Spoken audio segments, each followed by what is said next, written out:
lien représentationnel qui, selon Dominique Lopez, pourrait inclure les photographies est le lien informationnel de Gareth Evans. Selon Evans, pendant la perception, les objets causent des contenus mentaux, non conceptuels et dépendants de la perception. Ces contenus mentaux sont non conceptuels dans la mesure où ils transmettent des informations qui sont plus finement calibrées que celles que véhiculent les concepts. Ils sont dépendants de la perception parce que la finesse de grain et la déterminité des relations spatiales égocentriques s'effacent quand la perception cesse. Evans lui-même insiste que le concept de lien informationnel qui caractérise la perception ne peut être élargi pour inclure des formes indirectes de perception comme la transmission télévisée.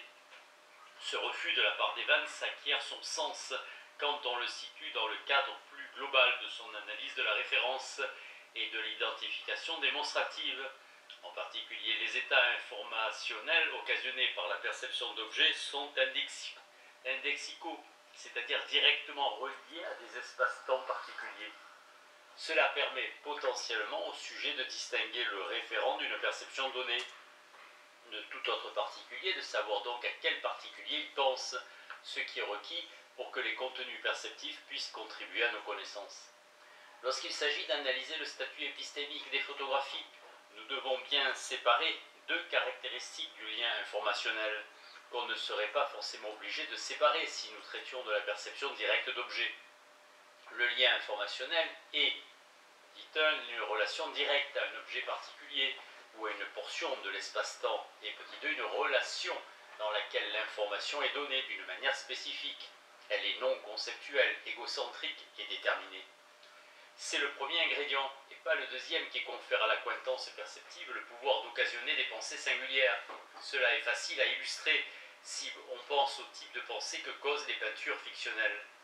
Une peinture d'Hercule hésitant entre le chemin de la vertu et le chemin de la luxure donne des informations non conceptuelles, par exemple une forme déterminée et attribuée à Hercule, et égocentrique. Par exemple, le chemin de la vertu est à droite du chemin de la luxure. Elle transmet donc le même type d'information que la perception d'objets. Pourtant, la peinture fictionnelle ne cause de pensée sur aucune res. Il n'y a aucun particulier existant qui pourrait être le relatum de la pensée. Il est même impossible, même en principe, de localiser l'espace représenté par la peinture par rapport à l'espace qu'occupe le spectateur. Ainsi, il est possible d'avoir des contenus perceptifs non conceptuels, sans avoir les privilèges épistémiques de la discrimination spatio-temporelle et numérique. Bien que la perception d'une photographie diffère de la perception de l'image fictionnelle, en ce que l'espace représenté existe et fournit un relatum causal. Pour la pensée, les deux perceptions sont identiques à deux égards cruciaux. Premièrement, elles causent toutes deux le type de contenu non conceptuel que cause normalement la perception d'objet. Deuxièmement, aucune perception ne permet au sujet de distinguer le référent de sa pensée d'objet ou de scène qualitativement similaire, comme le fait de facto la perception d'objet. Pour faire ressortir pleinement cette différence entre la perception d'objet et la perception photographique, considérons le cas suivant. Supposons qu'on me montre des photographies dans une agence de rencontre sentimentale. Je choisis une photographie disant cette personne ou elle. La photographie que je choisis est d'un individu nommé Marina. Elle est cet individu comme relatum causal. Par la suite, un rendez-vous est organisé et on me présente non pas Marina, mais sa sœur jumelle identique, Lavina. Je ne peux pas discerner de différence et la différence n'a en fait aucune pertinence pour moi. La rencontre est satisfaisante puisque Lavina ressemble à tous égards pertinent à la photographie que j'ai choisie. Par conséquent, la pensée exprimée par cette personne ou elle a admis une référence multiple.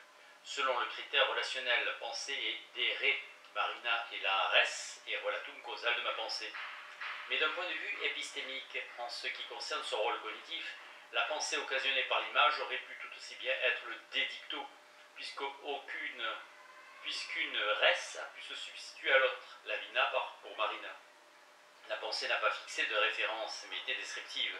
En fait, si je retourne maintenant et que je regarde la photographie afin de rafraîchir mon souvenir de Lavina, ayant entre-temps acquis une relation d'acquaintance avec elle, la res de ma pensée sera Lavina, et non pas Marina, qui est le relatum causal de la photographie.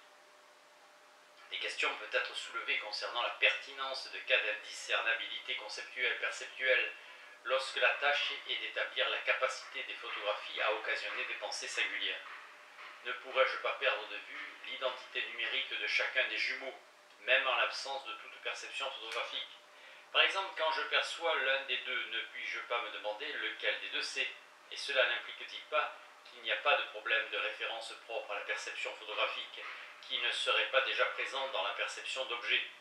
Une réponse préliminaire est que si la pensée avait été produite à partir d'une perception d'objet, elle n'aurait pas admis de référence double parce qu'elle aurait été indexicalement reliée à son référent pour la durée de la perception. Les indiscernables ne sauraient être confondus pendant la perception. Bien que cette réponse me paraisse être sur la bonne voie, elle risque de donner l'impression que la différence entre perception photographique et perception d'objet, eu égard à leur capacité de causer des pensées singulières, n'est qu'une différence de degré. Une réponse à l'objection qui fait ressortir l'enjeu sous-jacent est la suivante. Supposons qu'on tire d'une photographie un fragment très petit et qu'on me le montre. Le fragment est de taille tellement réduite que je ne peux pas en tirer aucune information descriptive, même pas un concept de couleur par exemple. Le fragment a une relation causale à une portion d'espace et selon la théorie de la que les photographies sont douées de références causales, elles se réfèrent causalement à cette portion d'espace.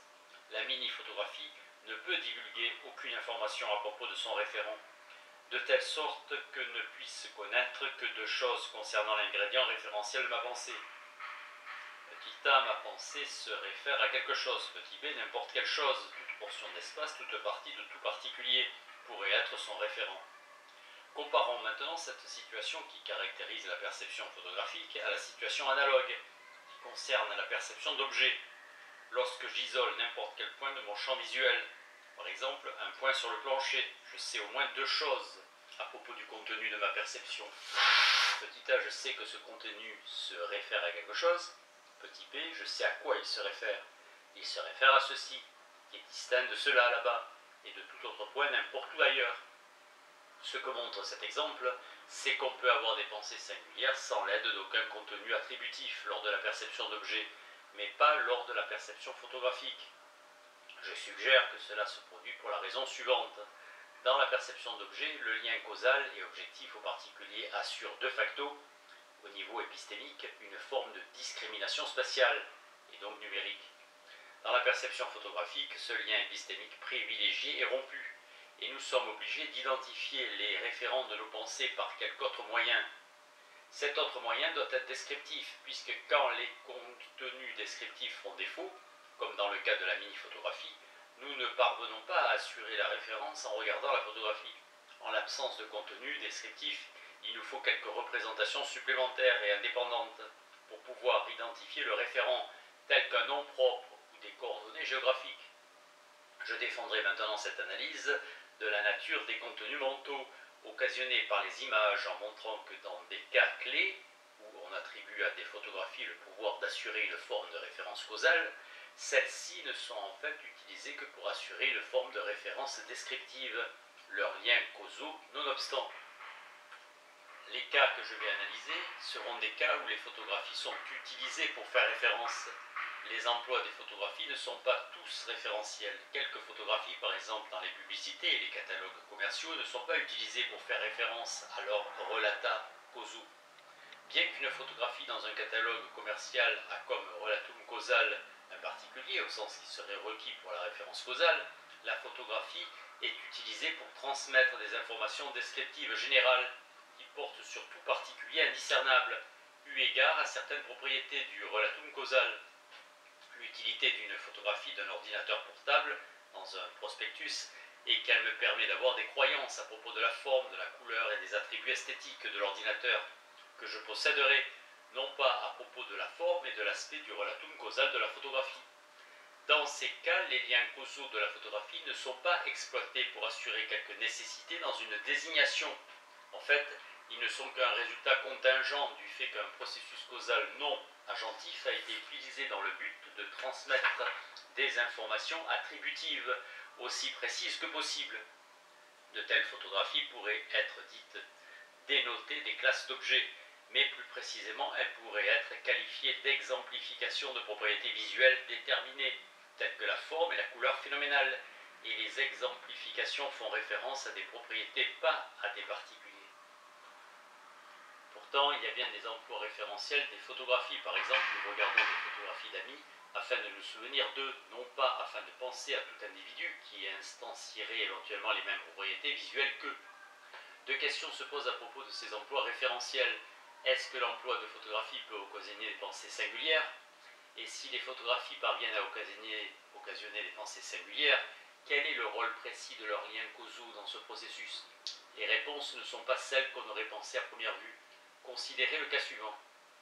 1. Intuitivement, on aurait pensé qu'une photographie de passeport se réfère causalement au détenteur du passeport. Pourtant, ce n'est pas ainsi que la photographie et son référent sont mis en rapport dans le contexte d'usage, à savoir lors des contrôles d'identité. D'abord, une photographie qui est floue au point où on ne reconnaît pas les traits du visage sera causalement reliée au détenteur, mais ne passera pas comme photographie de passeport. Ainsi, ces photographies ne font pas référence uniquement en vertu de leurs liens causaux, elles doivent représenter des individus d'une façon qui divulgue leurs propriétés visuelles. Mais comment font-elles référence une fois qu'elles satisfont à cette condition? L'agent de la police des frontières, partant de l'espoir que les visages qualitativement identiques sont relativement rares, jauge deux objets et essaie de voir s'ils s'apparient, c'est-à-dire s'ils sont phénoménalement identiques. Ceci est une affaire de similarité métaphysique, de deux occurrences sous un type, et n'a rien à voir avec les relations causales entre l'image et son référent.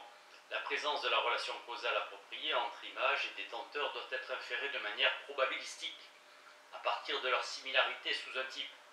Puisque les particuliers peuvent être similaires eu égard à certaines de leurs propriétés sans avoir aucune relation causale, toute relation causale entre l'image et le détenteur sera contingente au fait que le détenteur sera identifié en tant que référent de la photographie. Ainsi, les photographies de passeport causent des pensées qui fixent la référence de manière descriptive ou satisfactionnelle, si un tel terme est admissible, étant donné qu'ici les descriptions ne sont pas linguistiques et les contenus mentaux non conceptuels, en plaçant un particulier sous un type phénoménal. Supposons que la police me demande d'identifier à partir d'une série de photographies une personne qui m'a cambriolé. Je choisis une image et je dis c'est lui, faisant apparemment linguistiquement emploi d'une identification démonstrative. Mais en l'occurrence, je me trompe, je regarde une image dont le relatum causal est Dupont, alors que la res de ma pensée, l'individu qui m'a cambriolé, est Durand. Soit parce que Dupont et Durand se ressemblent, soit de manière moins pernicieuse pour Dupont, parce que cette photographie particulière de Dupont cause une perception qui s'apparie à la perception de Durand, que j'ai mémorisée. Dans chaque cas, la photographie ne parvient pas à assurer la référence. En disant qu'elle n'assure pas de référence, nous ne voulons pas dire que l'image n'a pas de sens, comme ce serait le cas si elle pouvait être une représentation purement référentielle mais vide. Mais nous voulons dire que la photographie m'égare, parce que précisément elle cause un contenu attributif. Bien que la photographie de Dupont est utilisée dans une visée référentielle, à la différence de la photographie dans le catalogue commercial, elle admet l'erreur par fausse identification. Par conséquent, elle doit faire référence par le moyen d'une description identifiante. 3. Considérons enfin un cas où la perception d'une photographie cause bien une pensée singulière. La pensée ne sera pas adhérée en vertu des contenus représentationnels de la photographie, mais en vertu de croyances à propos de l'identité de la photographie en tant qu'objet, c'est-à-dire de la photographie telle que je l'aperçois lors de la perception d'objet, et non pas telle que je l'aperçois par une perception photographique. Supposons que je photographie l'un des deux jumeaux identiques. Sachant lequel des deux je suis en train de photographier, et que je regarde plus tard la photographie, ma pensée satisfera non seulement le réquisite relationnel imposé aux pensées singulières, mais aussi les réquisites épistémiques, tels que ceux que propose Tyler Berg. Je me trouvais dans une relation non conceptuelle et contextuelle aux objets sur lesquels porte ma croyance. Les conditions épistémiques de Berg sont satisfaites de la manière suivante. La condition de non-conceptualité est satisfaite parce que, comme la perception d'objet, la perception photographique code des états perceptifs non conceptuels qui représentent des propriétés spatiales déterminées. La condition contextuelle est satisfaite parce que je sais de manière indépendante quel contexte représente la photographie. Cependant, le point crucial est celui-ci, l'information contextuelle qui traque l'identité du particulier et l'information non conceptuelle qui, prise isolément, serait attributive, sont maintenues réunies d'une manière qui est substantiellement identique à celle que nous trouvons dans la perception d'objets. J'ai une garantie causale que ma pensée a une res particulier comme relatum. Je sais quel est ce particulier auquel est ainsi relié ma pensée.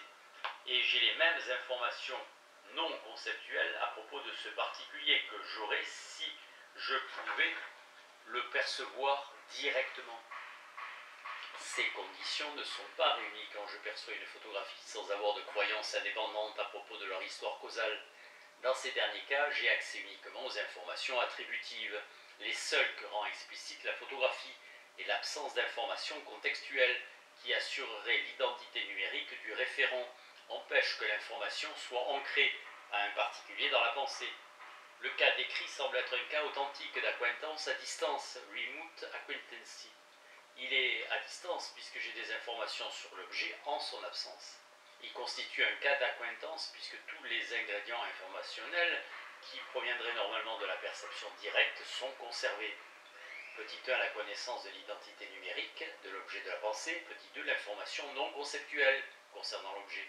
Notons cependant que quand la perception d'une photographie cause une pensée d'errer, c'est parce que la perception n'est pas exclusivement ce qu'on appelle une perception photographique, mais une perception d'objet, une perception ayant pour contenu non seulement les contenus représentationnels de la photographie, mais aussi une croyance sur l'objet qui est indépendante de ses contenus représentationnels. Bref, c'est la perception de la photographie en tant qu'objet, non pas sa perception en tant que représentation, qui ancre les contenus représentationnels, en particulier dans la pensée du sujet percevant. Quotidiennement, nous admettons que la référence photographique peut réussir même quand il n'y a pas de croyance indépendante sur la photographie en tant qu'objet. Ainsi, si on me montre une photographie de la tour de Pise et que je n'ai pas pris moi-même la photographie, j'aurais tendance à croire que la photographie et mes contenus représentationnels font référence à une portion de Pise. Mais le point que je mets en avant est celui-ci. Dans ces cas, ma pensée à propos de Pise est occasionnée par le contenu descriptif de la photographie, et il ne peut donc être considéré comme une pensée d'errer. Pour autant que je sache, la photographie a peut-être été prise dans un parc à thème à Las Vegas. Le contenu descriptif de la photographie est simplement plus spatialement déterminé que la variété de descriptions habituelles, conceptuelles et verbales. Cela n'empêche que le contenu soit bien descriptif. S'il est descriptif, il doit occasionner soit des pensées descriptives, soit des pensées qui font référence par identification descriptive, et ces pensées ne sont pas normalement admises comme d'errer. Les relations entre liens causaux, non-conceptualité et référence lors de la perception photographique peuvent être résumés de la manière suivante. Petit a, les liens causaux des photographies sont responsables pour le fait que les photographies transmettent des informations de manière non conceptuelle et représentent des propriétés déterminées. Petit b, cette représentation de propriétés déterminées à son tour confère aux photographies la capacité de faire référence par le moyen de description identifiante, mais pas unique, et qui expose donc au risque de référence multiple. Les liens causaux des photographies ne sont pas responsables, sauf indirectement par le biais de petit b, donc le C, pour la référence photographique dans le cas général. Le cas général est celui dans lequel nous percevons une photographie, sans avoir de croyance indépendante sur son contexte de production, et donc sur le contexte qui donnerait sa valeur référentielle. Petit d, dans certaines conditions, les photographies causent des pensées singulières, c'est-à-dire des pensées qui font référence sans la médiation de contenu descriptif.